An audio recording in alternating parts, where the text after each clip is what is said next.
We're talking actors and directors who put on the shows. We're talking playwrights and designers who you'll want to know. From the very first rehearsal to the final curtain call. We might be off Broadway, but we're talking about it all. 'Cause we're two local gals with global pals. It's everything, everything, everything theater. with Benita And Ellen. Hello, everyone, and welcome to the Everything Theater podcast, the podcast where we talk about everything theater. Hi, everybody. I'm Benita Zahn. And I am Ellen Cribbs. And you know, I could say we talk everything theater from C to Z instead of A to Cribbs to Zahn. Cribbs to Zahn. I just got it. It took me a second. It was a little late at night. Put the little girls to bed, and listen, we have we got a couple of good folks with us who are trying to figure out stuff because life took a little bit of turn. We've got Kyle and Jared West from the Fort Salem Theater. Yes, right there. Dudes, I thought everything was going great. Gangbusters, a lot of people showing up, and now you're told everybody, uh-oh. Yeah, and I think both things can be true, right? This is the arts, and I think it is an ever challenging and ever changing industry. But yeah, we can have great art and full houses, and that costs a lot of money. So, much like I think all of us in our personal lives, a couple of surprise bills or paychecks coming in differently can really turn things upside down overnight. And that's where we found ourselves. You talked about you got a new HVAC system in the theater, and anybody who has been up to Fort Salem Theater knows you needed it Yes. Yes. desperately. Mhm. So that goes in, but at the same time, if I understand correctly, you start losing funding because the world has changed. Yeah, there's a handful of factors at play here. And the HVAC, like you said, realistically, it was a need, not a want, but an expensive need that we didn't have the additional funds for, period. But again, in order to responsibly run an organization with hundreds of people through the doors, we had to have safe cooling in the summer and heating in the winter to keep our doors open and to keep revenue flowing. So that was, whether it was convenient or not, something that was just necessary in the building. But yeah, grants are challenging. Funding for the arts is hard to find. With our grant in particular, something we talked about earlier is we're also, we want to make sure that part of our message does not discount our gratitude for the grants we did receive and that we hope to receive in the future. And I don't mean that with just like my PR hat on, but sincerely, we've obviously been able to operate easier when we've received $25,000 and $30,000 checks at the beginning of the year. And while this year was from that specific grant a $10,000 check, we might not be able to do all that we can with $25,000 and $30,000, but we still appreciate getting $10,000 with this, not to get into the weeds with this one grant, but something that I think other theaters and other audience members might value from understanding here is this year when we did receive less funding, we went to the managers of the grant program and asked if there was any feedback that we could understand, because maybe there's just a strategy in the application or the timeline that we could just be better at in the future. And they were very transparent and said our scores were exactly the same as they had been in the past. But they also had less funding to give and more theaters reaching out. So on one hand, I'm celebrating the additional theaters that received money, while selfishly, wishing that there was more for us to receive and more for everybody to receive. But that is not the reality right now. Garrett, as you sit there and you're doing totaling up, the ticket sales. Were they as robust as they've been in the past?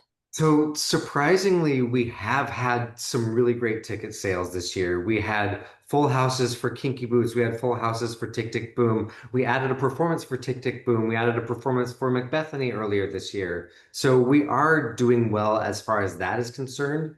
But then there were some struggles. We had illness in the cast for opening weekend of Kinky Boots, and so we ended up having to cancel that full weekend, which some people generously donated the tickets, but some people very understandably wanted a refund, and so we did that. So lost a decent amount of money there, and then we moved a lot of tickets, so that took up the remaining tickets for second weekend and third weekend. So the opportunity to earn the money, because that is basically our big show slot, is that first summer show. And so the opportunity to earn money this year was just challenging. Well, even without that hiccup, I mean, every curtain speech you hear in theater points out that ticket sales alone cannot sustain a theater, right? I mean, I think that's hard for an audience to understand. They think, well, I'm, paying this money to see it. Why isn't it covering it? Without realizing the extent of the expenses, especially when you own a theater like you guys do, and you're not just, you don't have someone coming in and fixing the HVAC. You gotta actually deal with it on your own, right? Yeah. Yeah. And that's been, obviously the expense of a nearly 300-year-old building is a different conversation that is very expensive on its own. But even when you have full houses and you feel full houses, the revenue of each seat is valuable when your tickets are a big part of your revenue stream. So a couple extra seats one night, or maybe a matinee or a Friday night that just isn't busy because it's a holiday, all of those small things can make a big difference. And we've also tried to be very transparent about this because there's really no value in gatekeeping what is part of the community. The difference in ticket sales from Mary Poppins to Kinky Boots this summer is a difference of $20,000. Like Jared mentioned, had we not had to cancel performances, we would see additional revenue in the Kinky Boots conversation. Um, and this is such a silly, silly point, but and I don't even know if it fits into this exact part of this conversation. Something I've talked about with some other theater makers is if every show could be a moneymaker, if every show was a Hamilton or a Wicked or, anything like that, a Mamma Mia, which we would love to do, you wouldn't see Broadway shows not make their investment. Every show would be a hit. And that's not the industry that we came into. We didn't come into an industry that we were here to make Hamilton money. Not that we would complain about it. Uh, and we certainly don't pick our season trying to only find titles that will be big sellers. But part of that really challenging season selection is knowing what is going to get butts and seats and what is also going to match what we believe in artistically, and balancing what we want and what the community wants and what stories are important to hear right now. So I don't want anybody to hear that Kinky Boots didn't do well and be discouraged from doing Kinky Boots. I think it's a great show that was a big money maker, but it's not Mary Poppins, and that's okay. Yeah. It was I, a great show. I saw it. It was fabulous. You guys were great. And you know me well enough to know that if it wasn't, I wouldn't have said anything. Had the good fortune to work with you guys. We appreciate it. Yeah, when that theater is cold, I'm complaining. I'm like, you got to turn up the heat. But to that point, has this situation, as you look to your new season, have you changed any of the horses midstream? That is a great question. If I'm being so honest, every day the season changes until it's announced every year. Um, and if I were to tell you all of the shows right now, I could still pull up the contracts tomorrow and go through them, and it could still change. But no, I don't necessarily see the season changing based on this. How we approach some of it might. Certainly, we will double down on our marketing efforts and make sure that if our ticket sales continue to be a main part of our revenue stream, that we are really committed to getting those butts in seats and making sure people know what shows to come for, even if they haven't heard of them. And all the things that we try to do anyway, might just work a little harder and try to find a new way to reach new people. To the point of Mary Poppins, it was such a success for you financially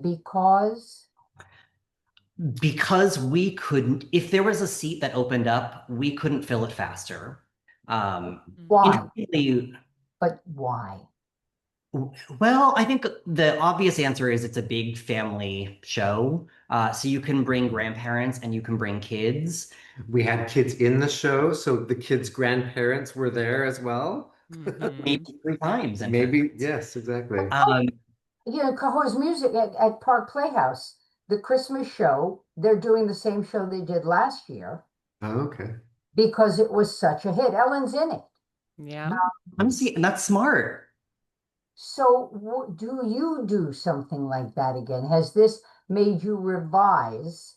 Again, I know I'm asking you to, you know, crystal ball your season, but to really to rethink. Yes, you guys are doing some cutting edge stuff, and you're to be applauded for that. It's a haul to get to you. You know that. You know, we were talking with for another show we taped. You know, it's hard to get here or there. No, yours is a destination. It's like going to Dorset. You're Yeah. a destination. Yeah. You asked if we would remount anything, and actually this year we are remounting Rocky Horror Show because it did so well 2 years ago, and people ask repeatedly. They're like, "So are you doing that again? Is this going to be an annual thing?" So I do think it does play a part in our season selection. Yeah, and I think it's yes, we will always have something that feels big and explosive and fun in the summer. I think by the time the summer comes, that's what we want to work on, and certainly what audiences want to see. Surprisingly, we don't necessarily see our biggest sales with family-friendly shows. Rocky Horror Hmm. certainly is not that, and that's a big ticket seller. Yeah. I think, gosh, don't misquote me to our board if I get this wrong, but I think our fourth biggest seller is Pirates of Penzance, and I don't know that many people saw classic operetta and thought my third grader is going to love this. Um, so I don't know that it always needs to be a Mary Poppins Yeah. necessarily, but I do think that energy in the summer is perfect for our stage and something we will keep in mind as we plan. So you're going to survive. We hope so. Yes. You were talking about a magic ball or something earlier. If you can help us look into that. But we are feeling very optimistic. Even a few days ago, when we were feeling the immediate stress of this, we felt really balanced in all of the support we received. It's not fun to be concerned that your organization is closing. It's not fun to have financial concerns anywhere at work or at home. But having so many people come out and either tell you why they value you or how they want to support you moving forward is really powerful and something we hear from the community. You know, generally they're very Yeah. supportive, but the support has been really overwhelming, both financially and just socially. So that's been like the silver lining here for sure. Yeah, I've honestly been humbled by how much and how quickly people have come out to support us. I mean, I get on Facebook, and as I scroll, every single like every other one is a reshare of our post, and I'm just blown away by how many people are out there supporting us and sharing and wanting us to succeed. And it's humbling and it's really sweet, and I I don't know how to take it necessarily, but it's wonderful. What's your shortfall right now? Our shortfall in terms of our goals or just our actual accounts. Well, you were what, 50 was the figure? Like, Yeah, so we had to have like a really hard pause and look at everything and kind of step back from the feelings and just be facts over feelings for what felt like a long time, but just happened a moment ago, a few days ago, really. And we've identified that it costs us $12,000 just to have this building prepared for theater. That is the utilities, all the things it just takes to run the space. Per month. Per month, thank you. Yeah. That has nothing to do with licensing the shows or putting on the productions with costumes, scenic, all of the things that you all know very well. So we established goals of like, how can we keep this organization running enough to responsibly move forward, because we don't want people working on shows and on projects that we don't think we can fulfill.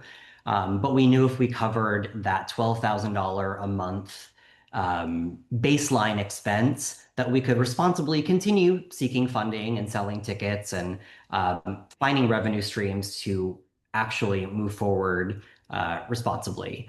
So I think we had said by September 20th, we would make the decision if we could move forward with our first show, our first upcoming show, which is Rocky Horror. And that would be a $24,000 marker. And then by mid-November, we would reevaluate if we could continue through the end of the year. So that takes us forward 2 months. So that's another $24,000. So just to get through the end of the year, we are looking at $50,000.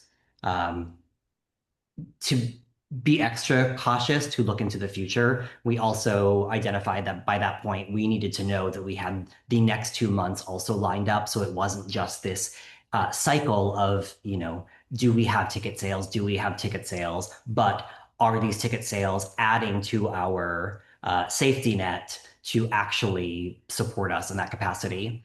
That's a lot of information, but to kind of jump ahead to celebratory moment. We are at what's our GoFundMe at? We just A little over 18. A little over 18,000. And we just the other day, just yesterday, secured a $25,000 match donation. And with some other donations that have been coming in outside of GoFundMe, we are confident in sharing that we are safe to proceed through the end of our season. There's still a lot of work to do, but with that donors match, we are at or above the $50,000 mark that we needed to know that we were safe to, again, not put everybody to work and not know if we were going to get through. So that is huge and exciting. And it's news. You're the first to hear this. Oh, that's true. So, Yes. Breaking news. Breaking There's a news. banner that can. And it's scary to share that, because that doesn't mean that there isn't a ton of work ahead. We want to make sure that if we are asking for this level of help, we're only doing it once. That doesn't mean there won't be times we ask for help, like every other theater. At the end of every year, we will be grateful for everyone's tax-deductible end-of-year contributions. But we feel confident that we can continue our season as we continue seeking funds and applying for grants and selling tickets and all the things we And having a gala and doing swag and raffles and all of all of those things. But that is theater it's nowadays. the business of theater. Yeah. Yeah. We started talking that despite a bang up, fall, winter, even spring in New York City, the summer has been soft for Broadway. Yeah. What was it? 12 big shows, 9 closed. We're planning to, but still, even on the big ones that had been open, the receipts were off, and considerably Yeah. so. And you worry that that's a harbinger going forward for theater. And to add to that, we've talked about this often with companies across the Northeast mostly, that people want happy stuff. But there's an article out in Variety now that some theaters are starting to program dark, maybe to embrace the angst of the times. So misery likes company. I don't know. I'm not a shrink, but Art reflects life. yeah, if you can go and feel bad for somebody else, you don't feel so bad for yourself. The catharsis of it. So this is a real fulcrum moment, I think, for theater in general, not only you folks, and you mentioned licensing. Does, as you go forward, do you have to look twice at some things you might have thought about because of the licensing cost? So, I mean, Mhm. and that is a It challenge. says yes. Yeah, I mean, yes is the answer. And I think theater people do understand very much how it costs so much money to put on a show and license a show. I think sometimes there's a conversation of, oh, plays are so much cheaper, which is so true. They are thousands of dollars cheaper, and they also often don't make as much money. It's very, very tricky. And I'm saying this not for just our experience, but I think for all of our theater peers, it's so impossible to find the perfect puzzle. And to speak to your point artistically, yeah, I think sometimes we do just want fun, but we also need the balance of uh, better understanding other people through watching different stories that are not just our own or fun. Um, but you're right. It takes a lot of money. It also, I think, speaking to Broadway being down, it costs a lot of money to see theater. And for Yeah. people like us who live in a community of people who some have a disposable income and some absolutely do not, it's very challenging on theaters to identify a price point that can support their internal costs without alienating people who also deserve to be part of the experience. And I mean that on stage, I mean that in the audience.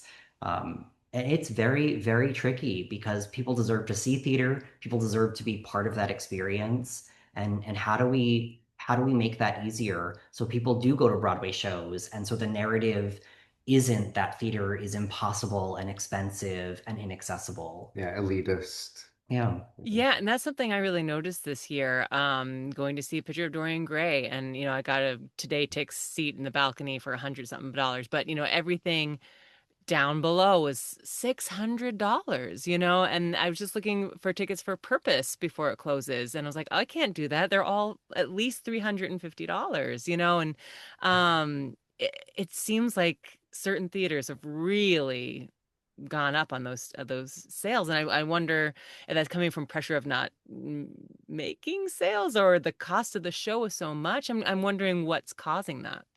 Yeah. That's a great question. Yeah. I don't know. I'll have to get I a mean, look, Broadway even out on Insider. the Cape. We were out on the Cape and Cape Playhouse, which is a venerable theater. Kyle, you're familiar with that. Yeah. Jared, you probably are too, but 100 Look at it as a wedding venue just to connect back this loop. okay, $139 or $149 a ticket on the Cape. And I went, yeah, no. So we ended up finding a gem. In fact, Ellen and I profiled them, the Theater Project of Cape Cod.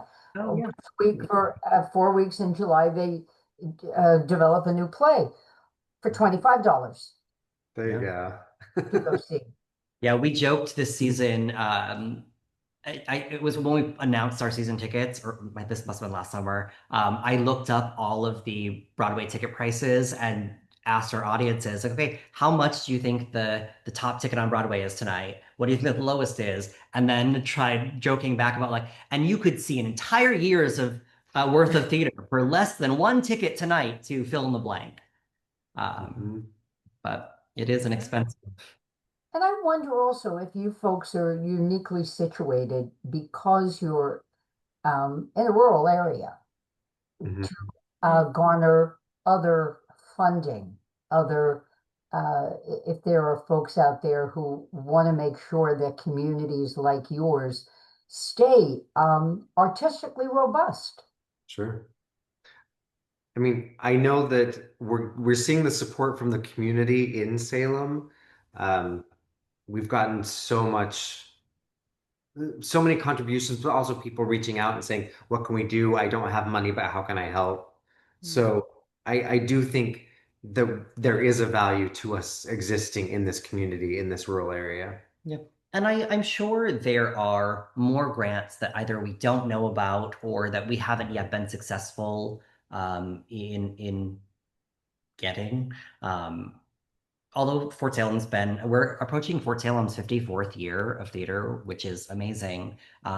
But we just became a nonprofit in the last 5 years. So, in the big picture and on paper, we are a 5-year-old nonprofit theater. And that definitely presents some challenges in us seeking funding. But I think to your point, there is money out there. I don't know if you've ever applied for a grant. If you haven't, I wouldn't recommend it unless you have a great glass of wine next to you, maybe. But there's a lot of hoops to jump through, and certainly worth it when you receive uh, that funding. But it's not unlike, I think, being an actor who goes on, so many auditions for such a small acceptance rate. And it's a lot of work when we have such a small team, trying to do so many things as it is. We'll continue looking for and applying for grants. But that entails editing videos and adjusting budget documents and answering long form essay questions again that are so valuable and so worth it. But another challenge for arts makers to have so much admin work while you're also rolling up your sleeves and changing a light. Painting sets, Yeah. yeah. If we can make the plug for you, listen, if any of you are grant writers out there who are listening to the Come podcast, on down. right, and you want to help out, it's a beautiful gem of a theater. Mhm.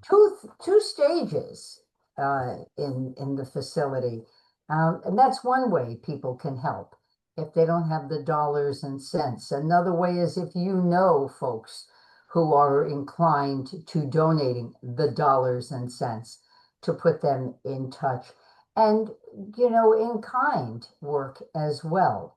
You building sets, you need lumber and paint and all these things, and the cost of them have gone up. I'm intimately involved with Playhouse Stage Company. I know Yeah. it's everybody is chasing, you're all chasing the similar dollar. Yeah. Mhm. Yes. It's not necessarily the same because the communities are different. Yeah. In some part, yes. In some part they overlap, and we do end up with audience members from, I mean, so I generally run this report for the grants, and it tends to be from about 30 different states, but the majority is within a 1 to 1.5 hour radius. So we do have people driving in to see the theater, which, as you mentioned, is a destination, but apparently it's worth it. Oh, yeah. And something that we practice internally and talk about, but I also just want to say out loud is going to see a show at uh, Playhouse Stage or at Dorset or at Slock still supports us. Supporting the industry supports all of us.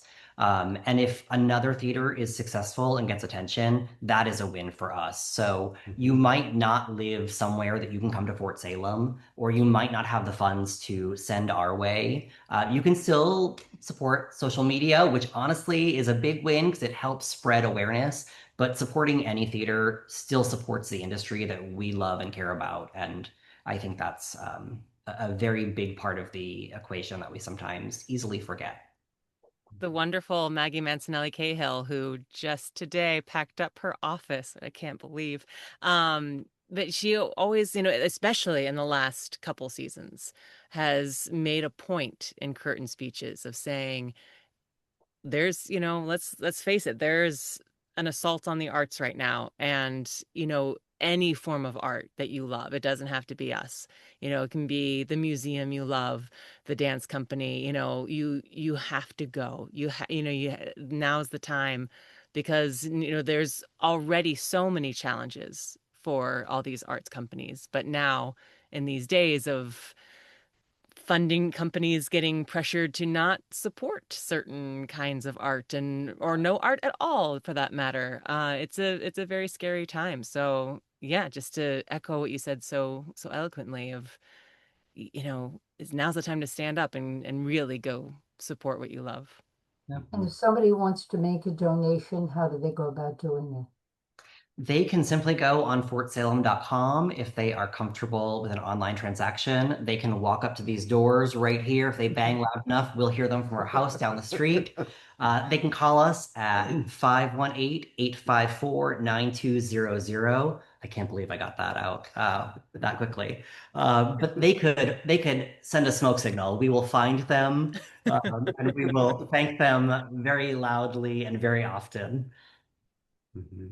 And tell us, have you cast Rocky Horror? So we are welcoming back the cast from our 2023 production. We have been on hold with communications for them because we also didn't want to overpromise anything, but expect a formal announcement of that in the near future is how I will leave that. And if Again, you breaking news. right, oh, we got a lot of that Their today. names are scrolling right now. Yeah, right. But if you didn't see it the first time, you definitely don't want to miss it the second time. And if you did see it the first time, you know you want to go back and see it again. Thank you. And I'm in it, which is wild. Yes. Yay. Yeah. Well, thank you both so much. We appreciate you having us on and just having this platform. Yes. Yeah. We appreciate all you do in the community. Thank you. Thank you. And taking some chances, being a venue for new productions, for folks whose shows their work needs to see the light of day. You've been doing that. So buy a ticket, buy a lot of tickets. There you That sounds good to me. go. And on that note, we'll wrap up here. Thanks everybody for listening. I'm Ellen Cribbs. And Kyle and Jared, thank you. And I'm Anita Zahn, and we'll see you next time. Be well.